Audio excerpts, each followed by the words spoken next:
नमस्ते। मा फलेषु कदाचन मा कर्मफल हेतुर्भो मा ते संगोऽस्तविकर्मणि।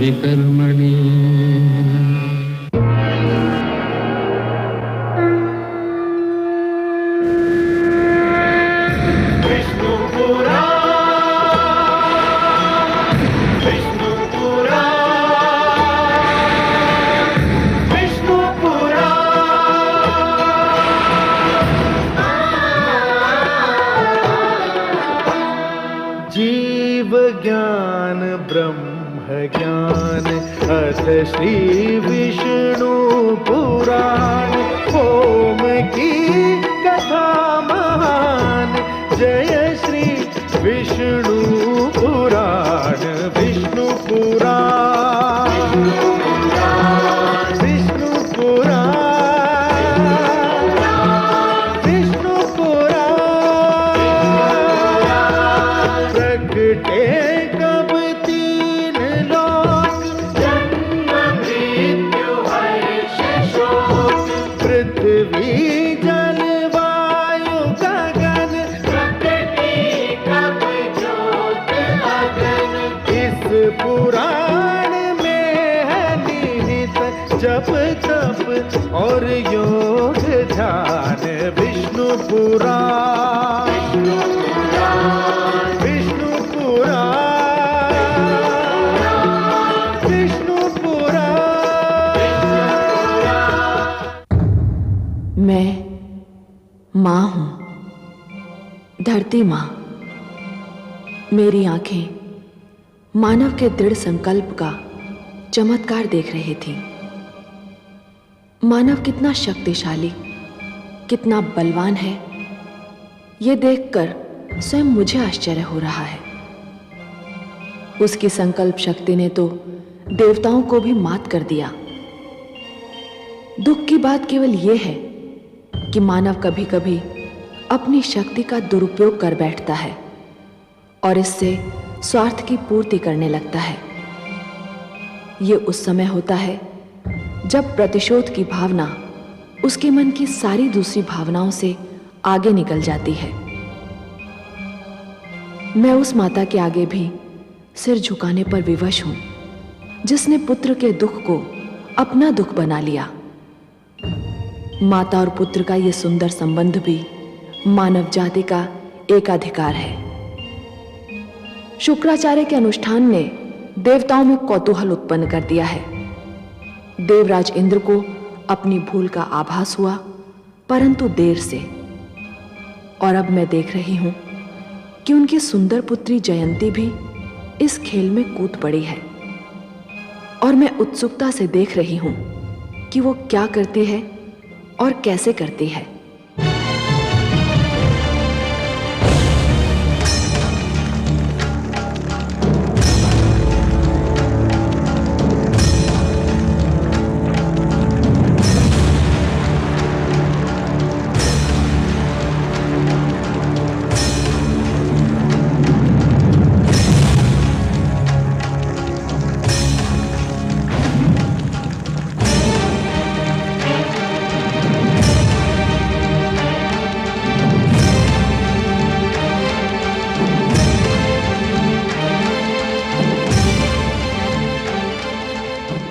मैं संजीवनी मंत्र उसी को दूंगा जो 1 वर्ष तक धरती के 365 दिन वृक्ष से उल्टा लटक कर जल और अन्न त्याग कर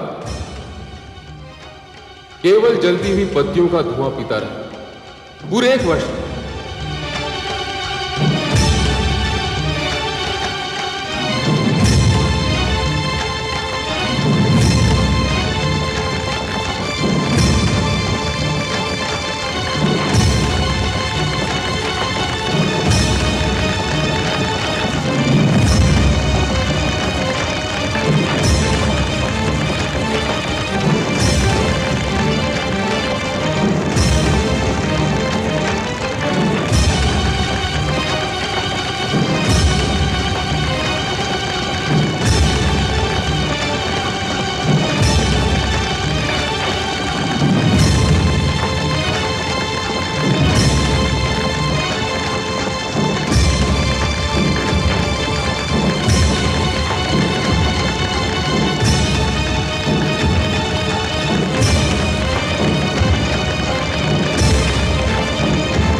नहीं नहीं नहीं।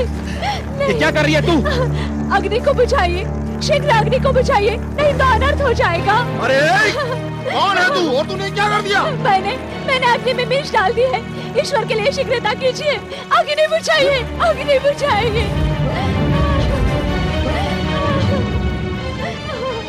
हर्षल, हम अग्नि नहीं बुझा सकते, गुरुदेव का यही आदेश है।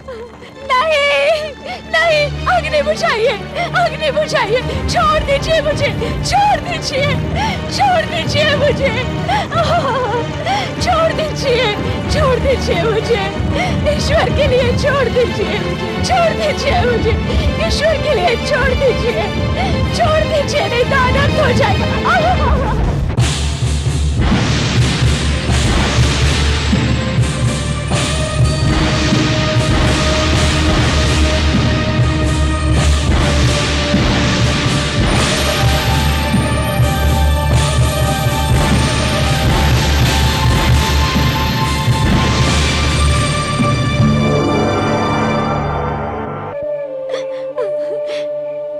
विधाता, मेरे हाथों से ये कितना बड़ा अनर्थ हो गया।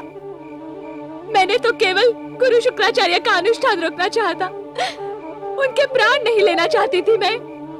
धिक्कार है मुझे, कितनी स्वार्थी हूं मैं। केवल देवलोक को बचाने के लिए, अपने पिता के हित के रक्षा के लिए मैंने एक महान विद्वान, एक महातेजस्वी, एक महाज्ञानी गुरु से कितना घिनौना छल किया है। पापी हो गई मैं ईश्वर, पापी हो गई। कैसे धुलेगा ये धब्बा, कैसे होगा इस पाप का प्रायश्चित? हे विधाता, मेरी सहायता करो, गुरु शुक्राचार्य को कोई क्षति न पहुंचे। हे शिव शंकर, उनके प्राणों की रक्षा कीजिए, उनके प्राणों की रक्षा कीजिए, उनके प्राणों की रक्षा कीजिए ईश्वर।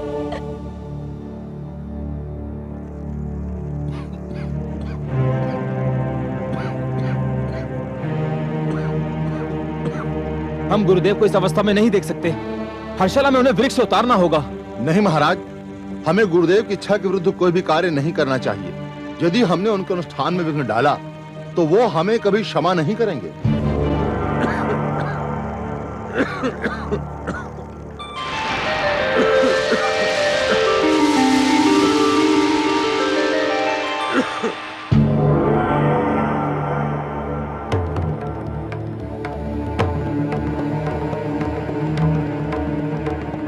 अपना अनुष्ठान रोक दो शुक्राचार्य।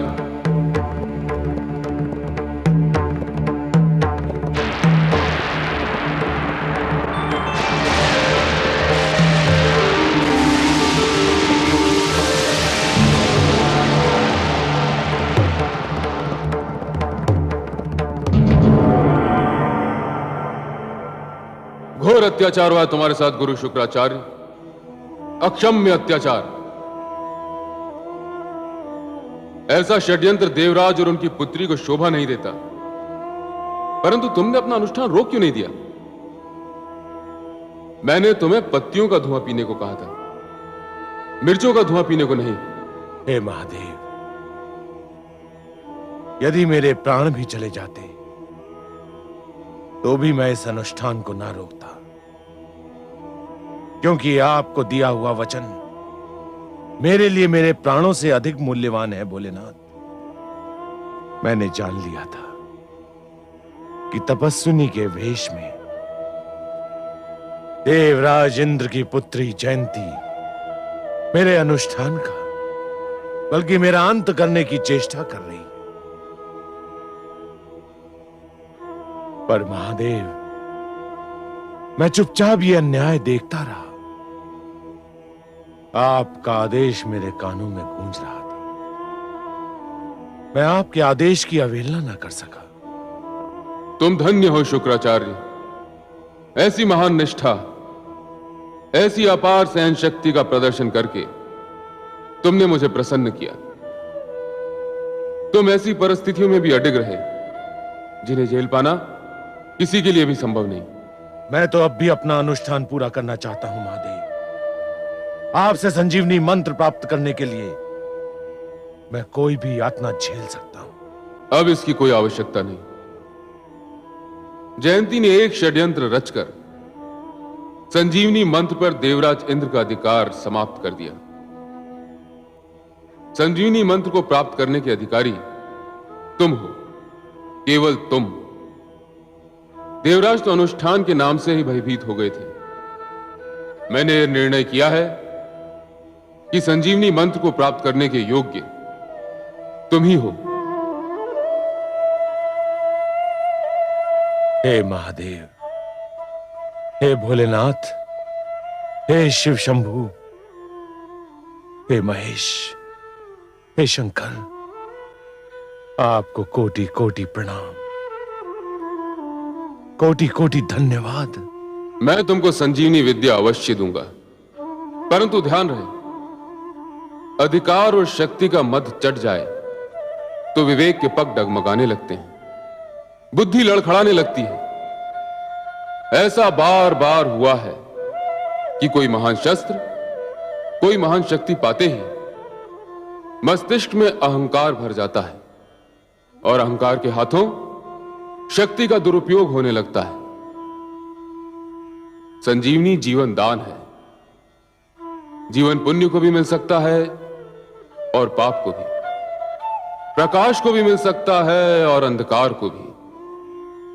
तुम इस शक्ति को पाने के बाद अपनी मर्यादा न भूल जाना, विवेक से मुख मत मोड़ लेना।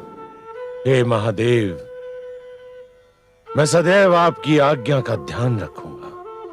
तो लो, मैं तुम्हें संजीवनी मंत्र प्रदान करता हूं।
उठो मेरे शिष्यों, उठो, उठो, जागो।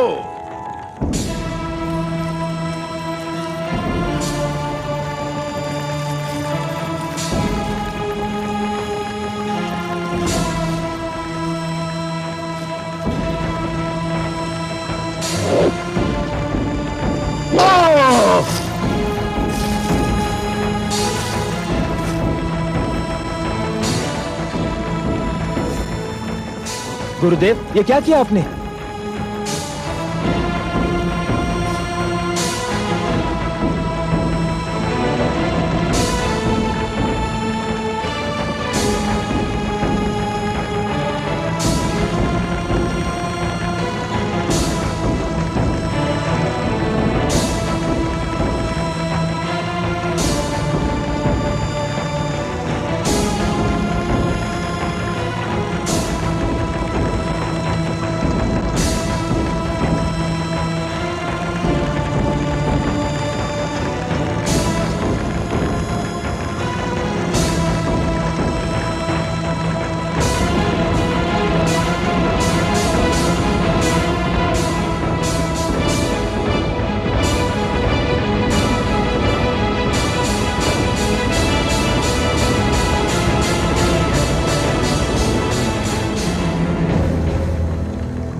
गुरुदेव, गुरुदेव, गुरुदेव की जय, गुरुदेव की जय, गुरुदेव की जय, गुरुदेव की जय, गुरुदेव की जय।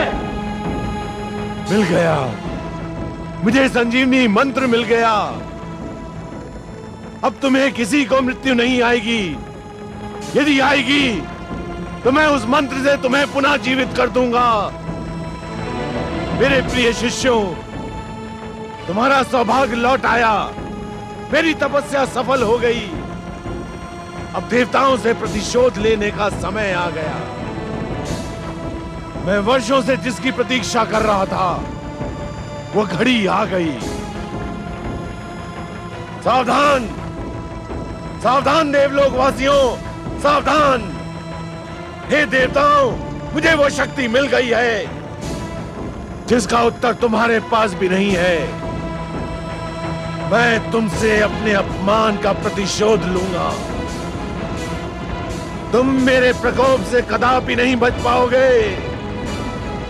गुरुदेव की जय, गुरुदेव की जय, गुरुदेव की जय, गुरुदेव की जय, गुरुदेव की जय, गुरुदेव की जय, गुरुदेव की जय, गुरुदेव की जय, गुरुदेव की जय, गुरुदेव की जय, गुरुदेव की जय।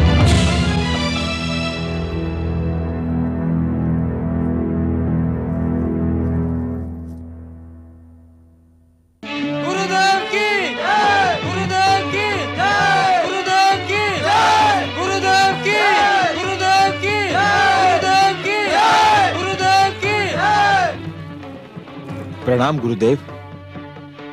यशस्वी भाव।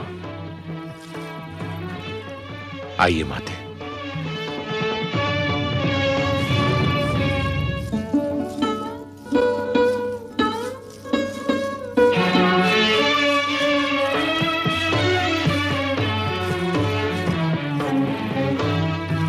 आसन ग्रहण कीजिए गुरुदेव। माते,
महाराज, ये तो वही कन्या है जिसने राजगुरु का अनुष्ठान भंग करने की चेष्टा की थी।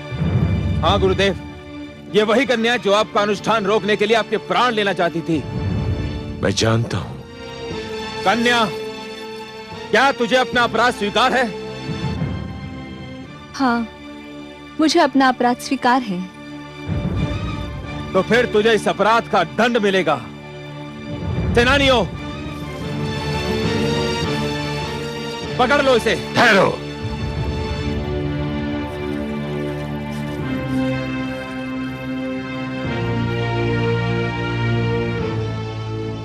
इस देव कन्या ने मेरा अनुष्ठान रोकने की चेष्टा की थी, इसलिए ये मेरी अपराधनी है। इससे प्रश्न पूछने और दंड देने का अधिकार केवल मुझको है, किसी और को नहीं। प्रश्न पूछने की क्या आवश्यकता है गुरुदेव? ये एक राजकन्या है, और इसने भरी सभा में अपना अपराध भी स्वीकार कर लिया है। इसके साथ वही व्यवहार होगा जो एक शत्रुकन्या के साथ होना चाहिए। नहीं, न्याय विधान कहता है कि अपराधी को अपनी बात कहने और उसे अपनी रक्षा करने का पूरा अवसर दिया जाना चाहिए। किसी अपराधी से उसका यह अधिकार छीना नहीं जा सकता है। देवराजपुत्री, देवराजपुत्री, देवराजपुत्री?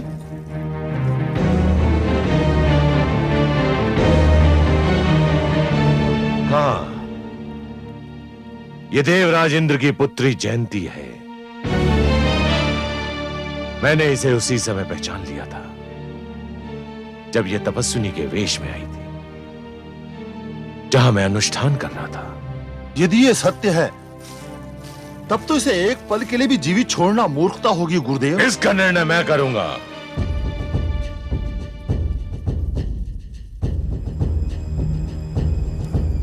देवी जयंती, तुम जानती थी कि यहां इस सभागार में आना तुम्हारे जीवन के लिए संकट बन सकता है। तुम तो अपना प्रयास करके चली भी गई थी, फिर तुमने यहां आकर अपने जीवन को संकट में क्यों डाला? गुरुदेव, ये सत्य है कि मैं वहां से निकल गई थी, पर मैं पीड़ा के उस घेरे से नहीं निकल पा रही थी जो इस दुष्कर्म के पश्चात मेरे मन और मेरी आत्मा से उठ रही थी। तो फिर तुमने वो दुष्कर्म किया ही क्यों था? मैं चिंतित थी कि आपका अनुष्ठान सफल हो गया तो मेरे पिता की सत्ता पर संकट आ जाएगा। अपने पिता से अथाह प्रेम ने मुझे इस दुष्कर्म पर विवश कर दिया था। पिता का प्रेम एक स्वाभाविक ही नहीं, एक महान और पवित्र भावना है। फिर तुम्हें उस पर पश्चाताप क्यों है देवी? मैंने आपका अनुष्ठान भंग करने के लिए जो कुछ भी किया वो सत्य ही पिता से प्रेम का परिणाम था, परंतु उसके उपरांत जो कुछ भी हुआ उसकी मैंने कल्पना भी नहीं की थी। मैंने आपके नेत्रों से, आपकी नाक से और मुंह से रक्त की फुहारें फूटती देखी तो मेरी आत्मा मुझे धिक्कारने लगी।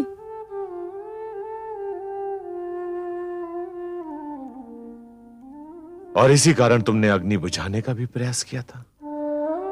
हाँ गुरुदेव, मैं अपने अपराध पर लज्जित थी। मुझे स्वयं से घृणा हो रही थी और यही लज्जा मुझे यहां खींच लाई। सामान्य परिस्थितियों में मुझे देवराज इंद्र की पुत्री से कोई सहानुभूति ना होती, परंतु तुमने अपना अपराध स्वीकार करके यह सिद्ध कर दिया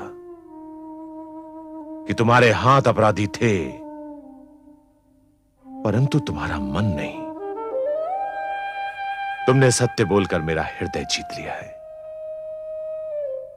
क्योंकि यदि सत्य का परिणाम जानते हुए भी कोई सत्य बोले तो वो अवश्य आदर का पात्र होता है। और इसीलिए मैं तुम्हें इस अपराध के लिए क्षमा करता हूं। अपराध क्षमा किया जा सकता है गुरुदेव, आप नहीं। तुम क्या कहना चाहती हो?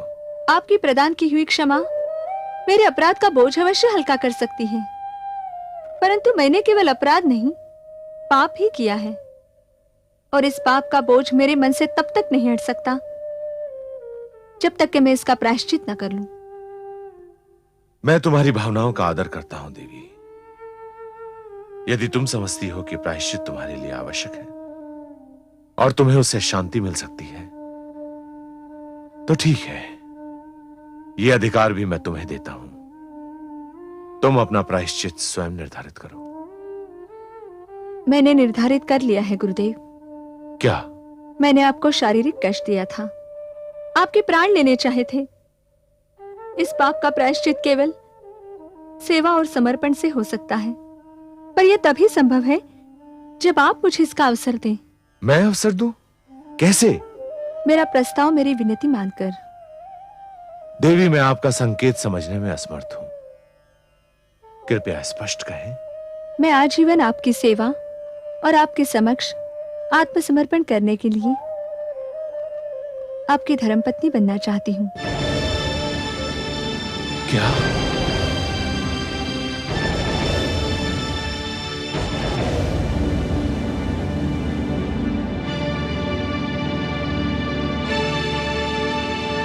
आप जानती हैं आप क्या कह रही हैं? भली भांति जानती हूँ गुरुदेव, और ये जानना चाहती हूँ कि आपको मेरा प्रस्ताव स्वीकार है या नहीं। परंतु देवी, मेरे प्रश्न का उत्तर परंतु नहीं, केवल हाँ या नहीं हो सकता है। इन्हीं में से मैं एक उत्तर सुनना चाहती हूँ।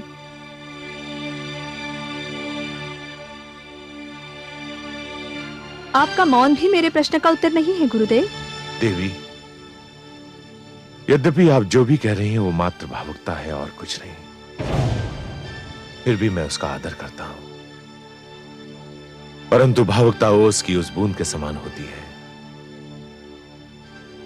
जिसे सत्य के सूर्य की एक किरण मिटाने के लिए पर्याप्त होती है।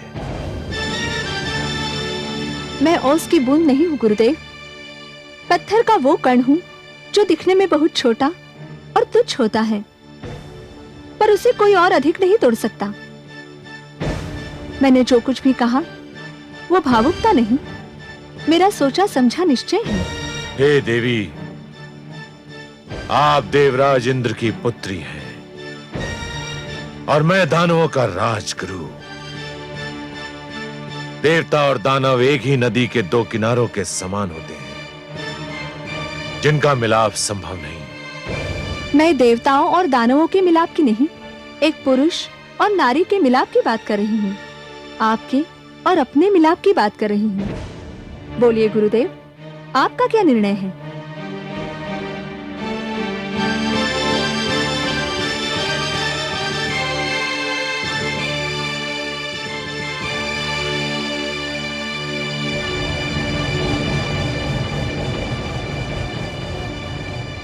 वो तपस्वी शुक्राचार्य, स्वर्ग की अप्सराएं भी जिसके पांव न टिका सकी, वो एक कन्या के सामने तर्कहीन होकर रह गया। मुझे आपका प्रस्ताव स्वीकार है देवी।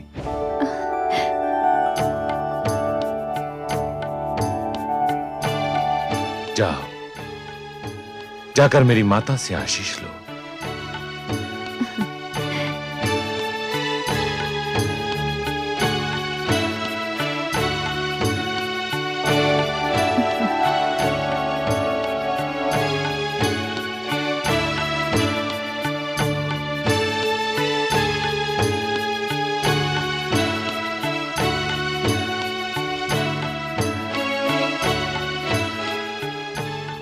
हे पुत्र, संजीवनी मंत्र तो तुमने अपने शिष्यों के लिए प्राप्त किया है, पर तुम्हारी संजीवनी तो यही कन्या है कि तुम्हें सुख देगी, शांति देगी, परिवार देगी।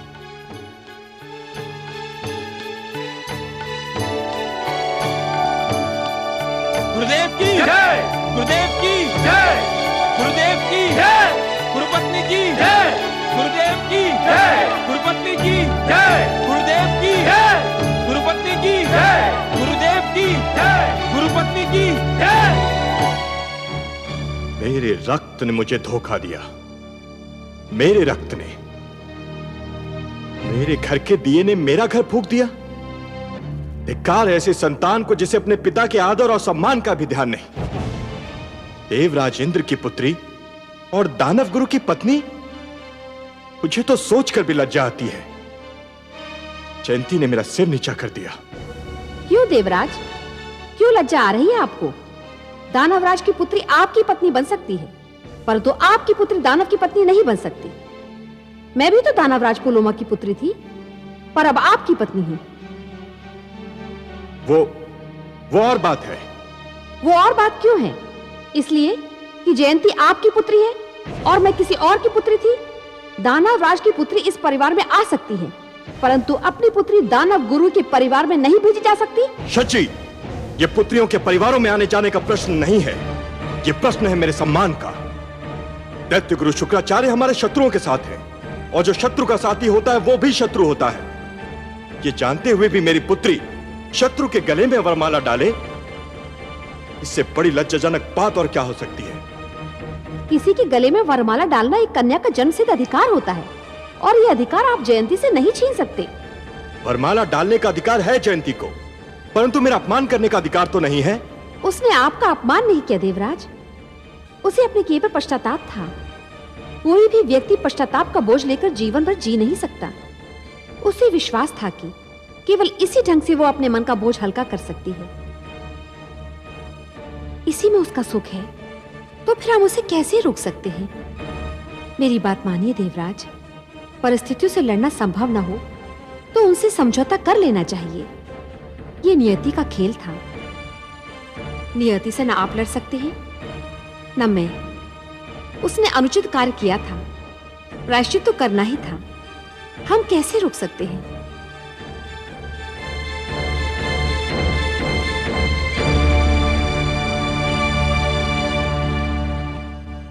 देखा महादेवी, देखा अहंकार का दुष्परिणाम। मस्तिष्क में जब अहंकार भर जाता है तो सिर तन कर आकाश को छूने लगता है, और फिर जब परिस्थितियां अहंकार को चूर चूर कर देती हैं तो वही सिर फिर से पृथ्वी पर आ गिरता है। देवराज इंद्र का झुका हुआ सिर उनके चकनाचूर अभिमान का साक्षी है महादेवी। देवराज से भूल हुई है और वो इस भूल का फल भी भोग रहे हैं। परंतु हे कमल नयन, प्रश्न तो ये है कि क्या जयंती जो कर रही है वो अनुचित नहीं है? महादेवी, आपके प्रश्न का उत्तर केवल एक प्रश्न से ही दिया जा सकता है, और वो प्रश्न ये है कि जयंती ने दैत्य गुरु शुक्राचार्य के साथ पहले जो कुछ किया, क्या वो उचित था? नहीं महादेवी, नहीं।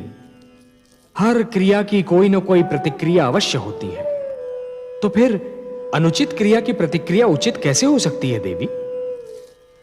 हाँ, परंतु इसे रोका भी तो नहीं जा सकता। इन सारी अप्रिय घटनाओं का आरंभ देवराज इंद्र की भूल से हुआ था देवी। जिस प्रकार अग्नि से केवल धुआं ही उत्पन्न होता है और जल नहीं, उसी प्रकार भूल से केवल पश्चाताप का जन्म होता है देवी, संतोष का नहीं। तो ये घटनाक्रम कहां जाकर रुकेगा देवेश्वर? जयंती का यह निर्णय इस घटनाक्रम का आरंभ है देवी, अंत नहीं। इस आरंभ और अंत के मध्य अग्नि और रक्त की नदी बह रही है। दैत्य गुरु शुक्राचार्य को संजीवनी मंत्र का मिल जाना देवलोक के लिए एक अशुभ समाचार है।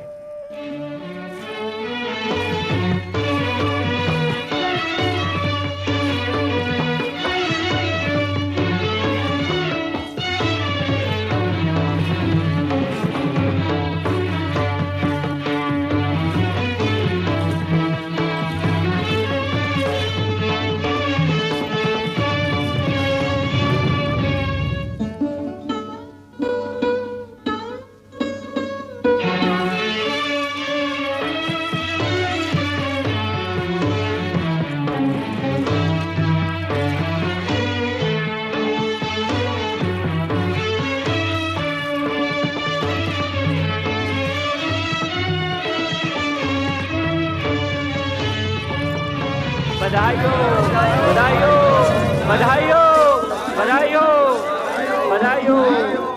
बधाई हो गुरुदेव, बधाई हो। बधाई हो गुरुपत्नी। समस्त दानव लोग आपके लिए उपहार लेकर आया है गुरुदेव। मुझे केवल एक उपहार चाहिए। मेरे चरणों में देवताओं का झुका हुआ सिर दे सकते हो? मुझे यही एक उपहार दो। गुरुदेव, हमने तो पहले भी कभी देवताओं से युद्ध करने में अपने प्राणों की चिंता नहीं की, और अब तो आपके पास संजीवनी मंत्र भी है। अब हमें किस बात का भय हो सकता है गुरुदेव? गुरुदेव, आप आज्ञा दे तो मैं आज ही देवलोक पर सेना लेकर टूट पड़ूं, उसे तहस नहस करके रख दूं। आपकी ओर से आज्ञा की देर है, हम आक्रमण के लिए प्रस्तुत हैं। मैं तुम्हें आज्ञा देता हूं, जाओ देवलोक पर आक्रमण करो, अपनी पराजय का प्रतिशोध लो। मुझे और मेरी पत्नी को विजय श्री का उपहार भेंट करो। यही होगा गुरुदेव। हर्षल, सेना को आक्रमण के लिए आज्ञा दो। जो आज्ञा महाराज।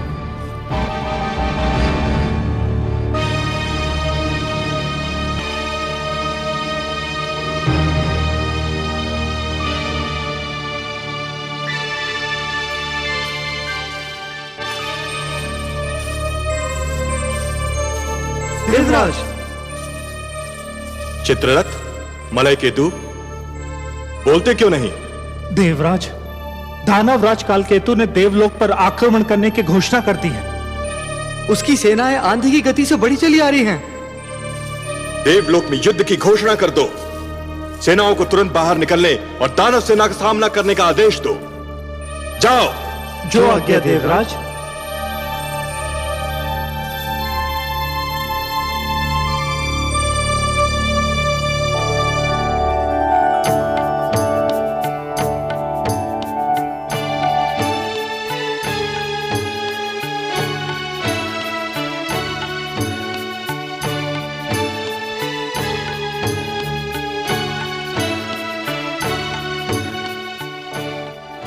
मैं आपसे विदा लेने आया हूं देवी। दोनों ओर से युद्ध की घोषणा हो चुकी है। युद्ध किसी भी क्षण आरंभ हो सकता है।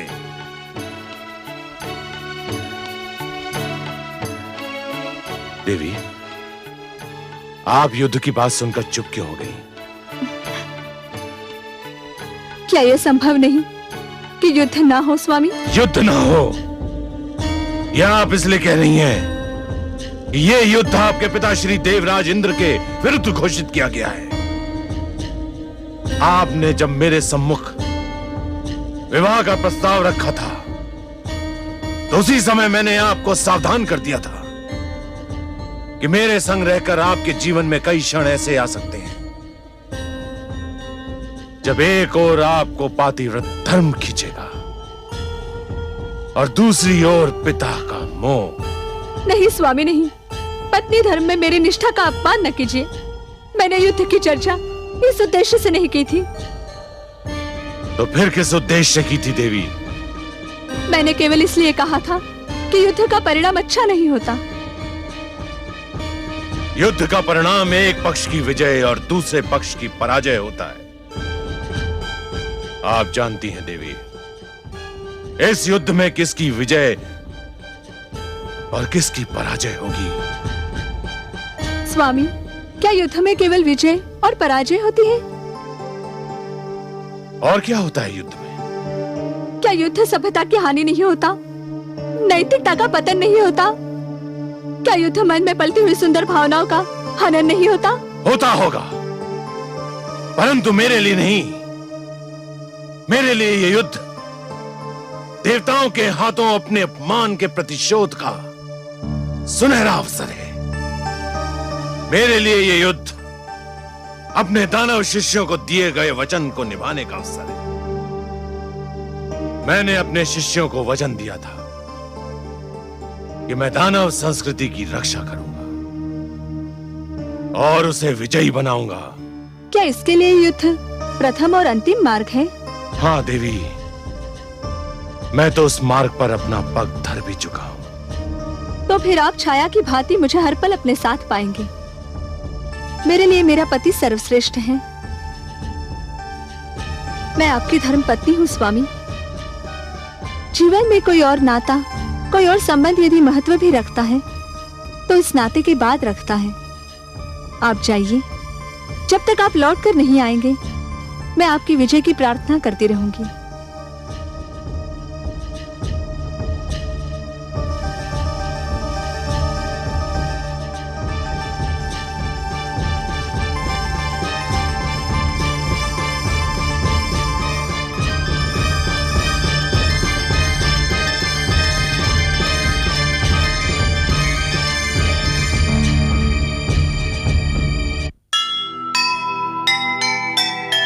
क्रोध द्वेष प्रतिशोध हैं अनुचित सारे काम।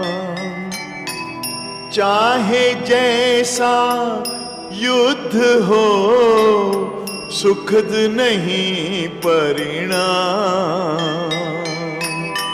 प्रेम बनाए काज सब द्वेष बिगाड़े काम। मन में प्रेम बसाइए भला करेंगे राम, भला करेंगे बनेंगे राम। जो सुनेगा ये पुराण पाएगा सुख और ज्ञान, पाएगा सुख और ज्ञान। कर्म को ही धर्म जान, प्रेम की तू छेड़तान, प्रेम की तू छेड़तान। बीते युग बता रहे हैं, बीते युग बता रहे हैं, सत्य पथ पे चल सुजान। विष्णु पुराण